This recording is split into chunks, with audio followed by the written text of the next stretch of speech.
today we are gonna doing an observation di SMK Tarsius. Kita mau observasi mengenai penggunaan dana bos. So stay tune with us dan jangan lupa simak video ini sampai akhir. Bye bye. Bye bye.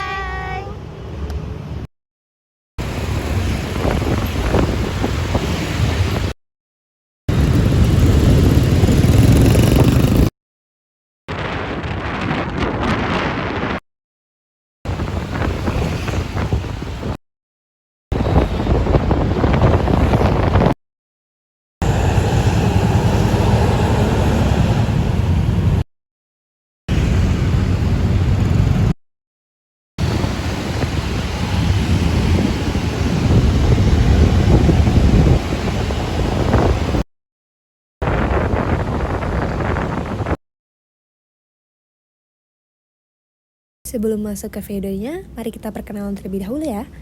Namanya adalah Eka Susanti. Dan yang ini adalah Valentin Febrianti Maralesa. Dan yang ketiga adalah Linda Sari. Dan ini, yaps, that's me, Kia Greta Maharani. Oke, kita masuk ke videonya.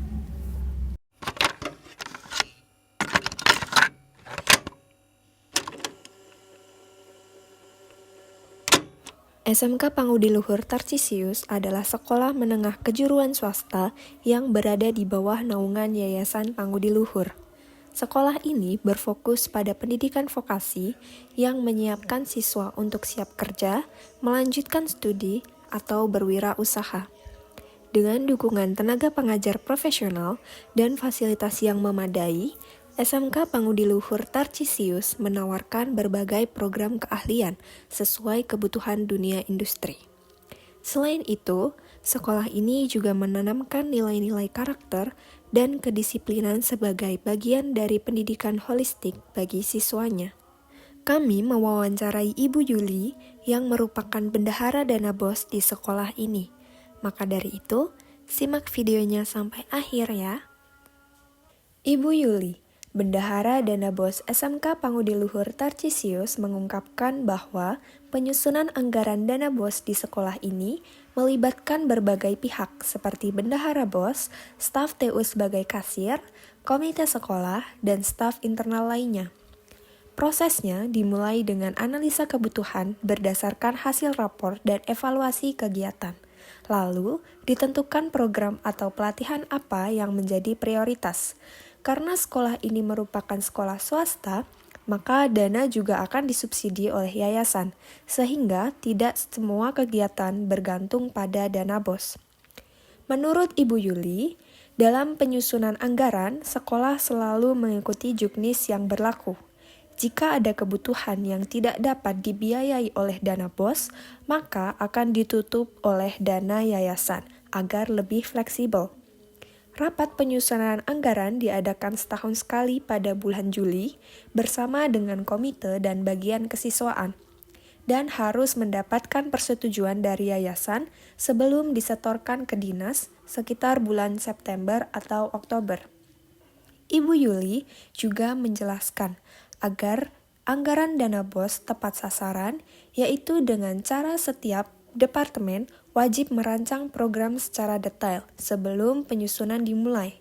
Keberhasilan penggunaan anggaran diukur dari seberapa sesuai pelaksanaan dengan rencana, karena tidak diperbolehkan untuk menambah program di tengah pelaksanaan anggaran. Ada kasir, jadi saya tidak pegang uang, yang pegang kasir itu tata usaha. Kemudian melibatkan komite sekolah dan staf. Kalau mau membuat anggaran kan perencanaan kegiatan-kegiatan kan dari staf.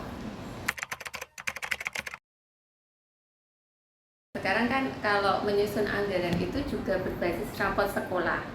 Ya, dari rapot sekolah itu apa yang perlu ditingkatkan, maka kan kita melibatkan staf. Kemudian staf membuat perencanaan kegiatan apa yang harus dilakukan urgent. Nah, itu yang harus didanai terlebih dahulu. Karena kami juga swasta kan, karena kami masih disubsidi yayasan, jadi tidak semua kegiatan dan keuangan itu dari dana bos saja. Jadi masih aman sih kalau keuangan kan, kalau nggak bisa didanai pakai dana bos ya minta ke yayasan. Dana bos itu kan pasti harus mengikuti juknis gitu. Iya. Terus dalam penyusunan anggaran kan nanti kita harus konsultasi di Jakdin, ini kan dikoreksi. Ya kita mau tidak mau harus menyesuaikan itu, ya kita rubah, kita sesuaikan. Sekiranya tadi ada dana yang tidak tercover dana bos, kita ajukan ke dana yayasan. Ada dana komite juga, ada uang kegiatan dan sebagainya. Kegiatan pasti kan staf, misalnya kesiswaan. Pertama kan analisa raport dulu. Dari raport itu apa yang perlu ditingkatkan. Terus staf kan membuat kegiatan apa untuk mendukung menaikkan nilai itu. Kemudian staf kan sudah merancang kegiatan, misal kesiswaan, punya kegiatan apa-apa yang didanai dengan bos apa-apa, kurikulum apa, misalnya membuat perangkat pembelajaran dan sebagainya. Nah itu kami lihat dari kegiatan dari staf yang diajukan, lalu kami menyusun anggaran bersama-sama. Dan anggarannya itu pun nanti juga harus di ACC yayasan dulu.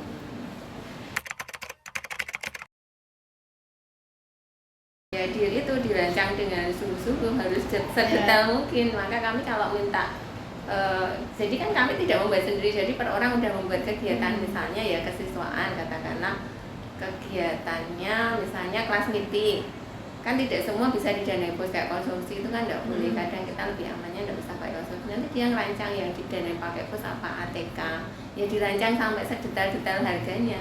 Misalnya kertas HPS berapa, itu kita mintanya itu, jadi lebih cenderung tepat gitu loh. Terus kalau dananya kurang ya mau tidak mau harus sesuai yang dianggarkan, tidak boleh lebih gitu.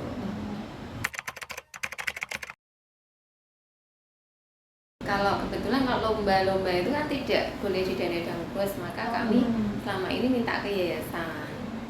Kalau misalnya ya itu kalau ada kepentingan mendadak, kami sekolah punya dana taktis atau mengajukan proposal ke yayasan. Di yayasan juga kami sama menyusun anggaran kayak dana bos dulu, sudah terancang semua kegiatan. Tapi misal ada yang mendadak gitu ya kita mengajukan proposal ke yayasan. Daftar keberhasilannya ya itu harus sesuai dengan rancangan. Jadi berjalan ya sesuai perencanaan. Perencanaan harus dijalankan sesuai yang sudah direncanakan, tidak bisa tiba-tiba misalnya kita mau punya di tengah-tengah punya pikiran mau mengadakan kegiatan ini, tidak bisa, karena kita sekolah kan memang di setiap awal tahun kita menyusun anggaran dan perencanaan kegiatan yang sudah harus dilaksanakan selama 1 tahun, itu sudah ada di program kerja kita, jadi jarang meleset dari anggaran-anggaran itu. Untuk menjaga transparansi dan akuntabilitas keuangan, sekolah secara rutin mengadakan rapat setiap 2 minggu sekali guna membahas kegiatan yang telah dilakukan, sekaligus menindaklanjuti hasil audit eksternal dari yayasan. Selain itu, dalam pengelolaan keuangan juga diterapkan sistem kontrol yang ketat, di mana pencatatan keuangan dan pemegang dana dilakukan oleh pihak yang berbeda untuk mencegah terjadinya penyelewengan. Sebagai bentuk tanggung jawab administratif, laporan keuangan disusun dan dikirimkan setiap bulan kepada pihak yayasan untuk dievaluasi. Adapun kepada orang tua murid, laporan realisasi anggaran disampaikan secara lisan sebagai bentuk keterbukaan informasi.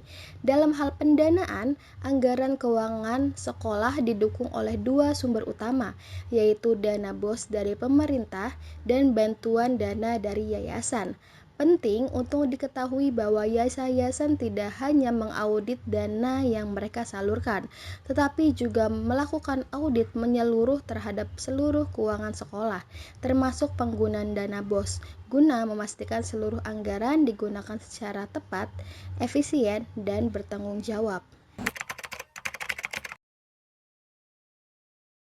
Jadi setiap kegiatan itu pasti kita adakan evaluasi. Kami kan setiap Sabtu ganjil itu masuk, tapi anak-anak libur. Nah itu digunakan untuk rapat sekaligus evaluasi kegiatan yang sudah dilaksanakan selama 2 minggu, kan 2 minggu sekali otomatis rapatnya. Nah itu evaluasi kegiatannya di situ. Kemudian kalau masalah keuangan kami diaudit dari yayasan. Yayasan juga bekerja sama dengan auditor eksternal juga.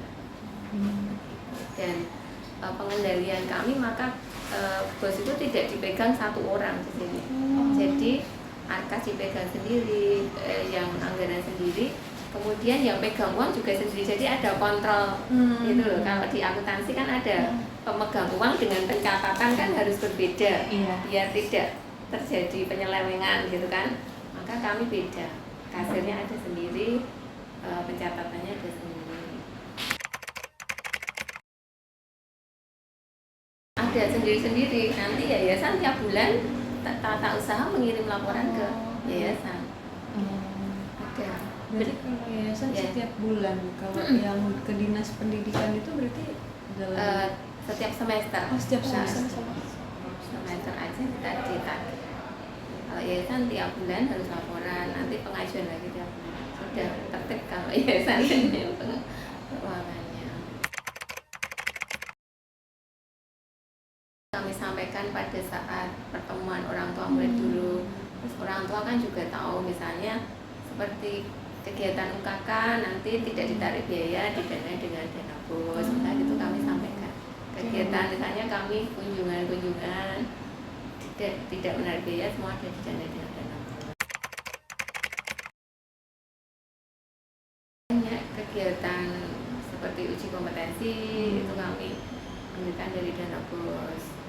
Terus kegiatan kesiswaan itu buka puasa bersama, tapi kan tidak semua kegiatan itu tercover dengan dana bos. Misalnya kalau konsumsi tidak boleh ya kita mintakan ke yayasan. Jadi dari kegiatan itu nanti ada pas anggaran itu ada dana bos yayasan atau nah itu dipilah yayasannya sekian, bos sekian. Misalnya ada kegiatan UKK gitu, UKK kan tidak melulu bayar ke LSP.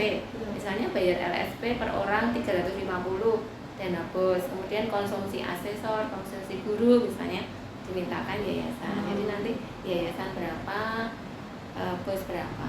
Jadi di anggaran itu sudah terpilah. Kami menempelkan laporan rekapannya itu tempelan di papan madingnya pengumuman. Selama ini kalau dana bos tidak ada yang aman ya Bu, ya? karena ya itu sudah sesuai anggaran.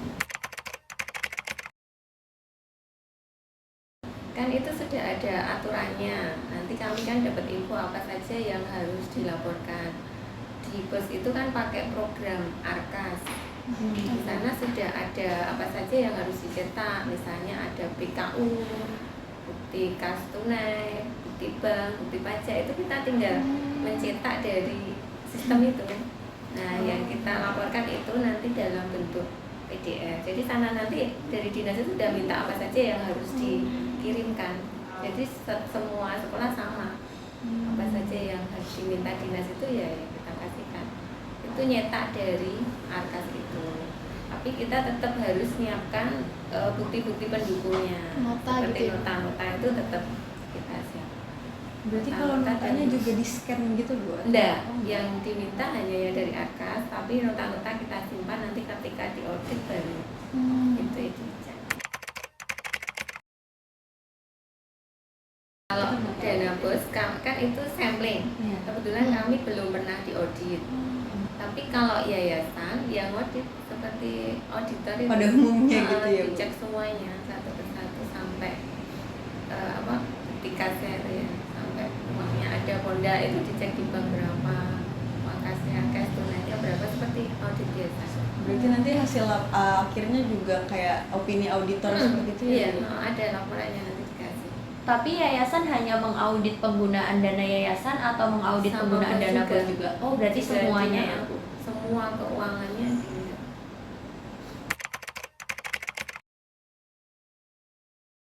Kalau selama ini kami ya itu berpegang pada anggaran itu, tidak boleh melenceng. Kalau melenceng nanti susah sendiri kan. Jadi ya harus tertib karena masalah uang. Misalnya ya ada yang belum dianggarkan kok minta, ya kami harus tegas, berani ambil keputusan itu. Ada laporan sampai dijilid laporan lengkap kayak pendahuluan, sampai hasilnya apa, evaluasinya apa, sampai laporan keuangan biasanya kita jilid. Selalu ada, dan nanti terus dilaporkan di rapat itu evaluasi dari Bapak Biro itu apa. Dijilid kan selalu dijilid lengkap. Misalnya habis kegiatan kunjungan gitu ya, yang penanggung jawab itu buat laporan. Kegiatan buka puasa bersama, ya ketuanya harus buat laporan. Ada SPJ-nya gitu. Selalu begitu, plus laporan keuangan. Nanti khusus TU diberi laporan keuangan saja yang disampaikan ke yayasan terkait keuangannya. Tapi kalau untuk yang lain harus lengkap karena nanti untuk persiapan akreditasi. Dalam perencanaan dana BOS memiliki berbagai tantangan. Bu Yuli menyebutkan bahwa tantangan utama berupa ketidaksesuaian antara kebutuhan anggaran dengan peraturan anggaran yang telah ditetapkan. Sehingga perencanaan di awal sangatlah penting dilakukan secara teliti dan mendetail. Namun, karena SMK Tarcisius merupakan sekolah yang berada di bawah yayasan swasta, sehingga kekurangan anggaran masih bisa ditutup dengan anggaran yang telah disediakan dari yayasan. Dalam perencanaan anggaran BOS, tidak diperbolehkan adanya kekurangan dalam satu pagu anggaran. Tetapi, jika anggaran yang ditetapkan berlebih, maka dapat dialokasikan ke pagu lain. Alokasi tersebut dapat dilakukan setiap 3 bulan dengan pergeseran anggaran. Sedangkan untuk perubahan anggaran bisa dilakukan setiap 6 bulan sekali. Seluruh pencatatan terkait dana BOS dilaksanakan secara digital yang telah terintegrasi dalam satu sistem. Sistem Arkas yang disediakan sangat membantu pencatatan dan transparansi penggunaan dana BOS, di mana sistem ini tidak semua device bisa mengakses, karena setiap sekolah hanya disediakan satu sistem tetap untuk Arkas tersebut. Ya, tantangannya ya ini ya, kadang kan kita merapatkan kegiatan ini gitu ya, tapi di juknis kok tidak disetujui, nah itu tantangannya itu. Tapi ya sekolah kita tadi karena swasta ya, jadi yang tidak disetujui BOS bisa di yayasankan. Jadi kita ngulik-ngulik mana yang BOS ya. Kadang kan lebih enak kalau tidak ada juknis misalnya kita langsung BOS ini segelondong gini. Tapi karena ada juknis ini tidak boleh, ya mau tidak mau kita harus mitani itu yang boleh masuk BOS mana, baru yang tidak boleh masuk ke yayasan. Dan terus tantangannya yaitu kita harus benar-benar mencermati anggaran itu, jangan sampai ada yang miss atau kita tidak tegas keluar dari anggaran, nanti uangnya habis, laporannya beda-beda kan, jadi susah. Jadi kita harus tertib di administrasi juga, harus saling ngecek dan cross-check harus rating.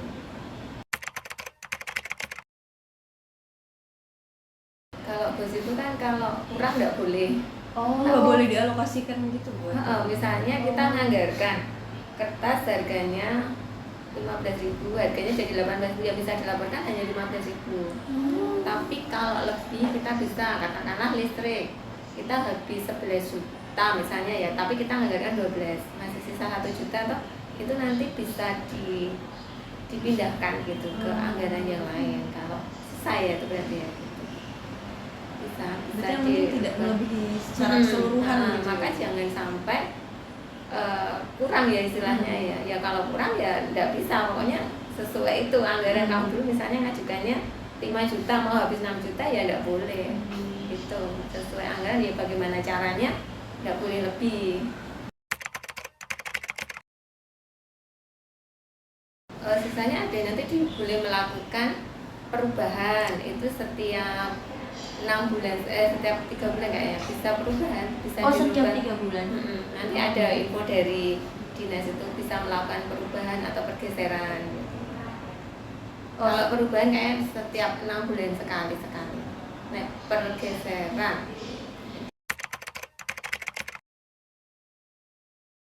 secara digital, karena kita kan harus pakai program Arkas itu. Kalau terkait dengan yang penggunaan dana yang dari yayasan itu juga digital. Semua sudah digital. Pakai sistem.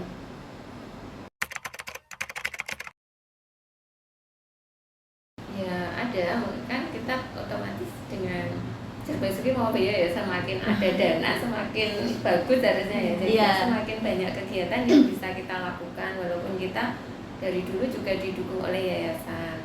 Jadi misalnya dana BOS itu kan untuk pengembangan siswa dan guru. Kami lebih banyak kegiatan-kegiatan siswa, sering mengajak siswa keluar. Terus guru juga sangat didukung untuk peningkatan kompetensinya. Misal yang produktif itu di asesor itu diikutkan, uji kompetensi diikutkan, itu bisa didanai dari dana BOS. Kami yang OTKP itu semuanya sudah asesor.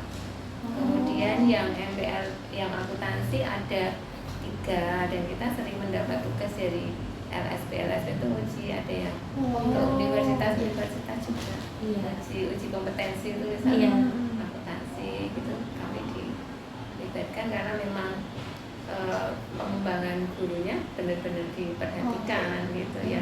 Kegiatan siswa juga benar-benar diperhatikan agar siswa itu tidak hanya monoton belajar di sekolah, tapi sering kami ajak keluar biar tahu dunia luar. Berarti itu fokusnya nggak cuma kayak kegiatan-kegiatan siswa doang, tapi guru juga didukung untuk lebih ya Bu ya. Termasuk workshop itu juga boleh pakai dana BOS. Dalam observasi kami, Ibu Yuli merekomendasikan jika kami ingin mempelajari lebih lanjut tentang penganggaran dana BOS di dalam lingkup sekolah, kami harus mempelajari lebih dalam tentang Juknis. Karena apa yang tertulis di dalam Juknis sangatlah mendetail. Beliau juga berpesan sekolah dapat melakukan perencanaan berdasarkan nilai siswa yang ada di dalam rapot. Karena rapot adalah cerminan bagaimana kondisi sekolah dan juga siswa. Sehingga sekolah dapat tahu bagaimana dan program apa saja yang dapat dikembangkan untuk mengoptimalkan potensi-potensi yang dimiliki siswanya. Sebagai contoh, jika rata-rata dari rapot menunjukkan nilai yang kurang di bidang numerasi, maka sekolah bisa mengadakan perencanaan penganggaran dari pengadaan buku numerasi atau bahkan workshop dengan mengundang narasumber-narasumber yang terpercaya.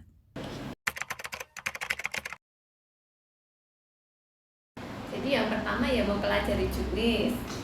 Juknis itu yang boleh apa, yang tidak boleh apa, itu harus benar-benar dipahami. Kemudian yang kedua harus berbasis pada rapot mutu sekolah. Dari rapot mutu sekolah itu yang harus ditingkatkan kegiatannya apa. Jadi nanti rapot mutu itu kan potret dari sekolah ya. Jadi misalnya kok rapotnya jelek di literasi katakanlah itu ya, atau numerasi gitu. Nah kalau numerasinya jelek otomatis kita harus membuat kegiatan biar numerasinya baik. Nah itu kan harus didanai dari dana BOS. Kita merancang kegiatannya apa, berapa biayanya yang dibutuhkan. Misalnya pengadaan buku numerasi atau mau mengundang narasumber untuk numerasi. Detail banget berarti ya Bu ya. Termasuk kalau mau mengadakan workshop ya narasumbernya berapa, ATK-nya berapa, harus sedetail itu kalau BOS. Berarti perencanaannya memang PR banget ya Bu ya. Harus direng-reng satu persatu karena di atas harus masuk satu persatu. Tidak bisa gelondongan gitu ya, jadi harus sedetail itu. Salah satu tantangan terbesar yang dihadapi Bu Yuli adalah harus membagi waktunya dengan mengajar di dalam kelas. Sehingga beliau berharap pemerintah dapat mempertimbangkan mengadakannya komite khusus yang akan mengelola anggaran, termasuk anggaran dana BOS itu sendiri. Selain itu, beliau juga mengatakan bahwa terkadang sulit untuk mengatur anggarannya karena semuanya harus sesuai dengan Juknis, sehingga anggaran kurang fleksibel untuk dialokasikan ke anggaran yang lainnya. Menurut saya sih sistemnya sudah sangat bagus, memudahkan pekerjaan. Cuma kalau saya pribadi ya, karena saya guru, sebenarnya saya tidak mau pegang dana BOS. Rata-rata gitu sih Bu kayaknya Bu. Jadi kalau bisa ya yang BOS khusus jangan sama mengajar gitu. Kalau bisa kritik sarannya itu aja. Capek ya Bu. Pusing, jadi fokusnya ke cabang walaupun dibantu ya ada tim. Kalau sini sih bukan saya saja, ada tim, ada 3-4 kepala sekolah. Oh mungkin harapan ini kali Bu ya, ada komite khusus nih ya, ngurus Ada dana pegawai BOS gitu. khusus dana BOS biar tidak mengganggu mengajar guru. Itu aja sarannya. Agaknya berat ya tanggung jawab. Banyak ya, terlalu numpuk ya Bu. Jadi mungkin itu evaluasi kali ya buat pemerintah gitu kan, biar ada komite khususnya.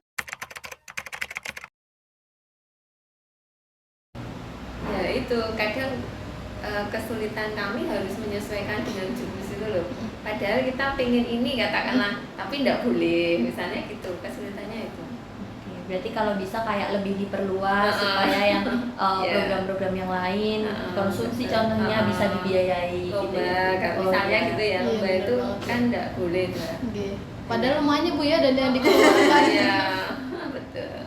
Oke. Tapi baik. kalau swasta ya itu tadi mungkin tidak terlalu begitu kesulitan ya, karena kan bisa itu tadi dipilah Iya, mana benar. mana mungkin yang negeri ya.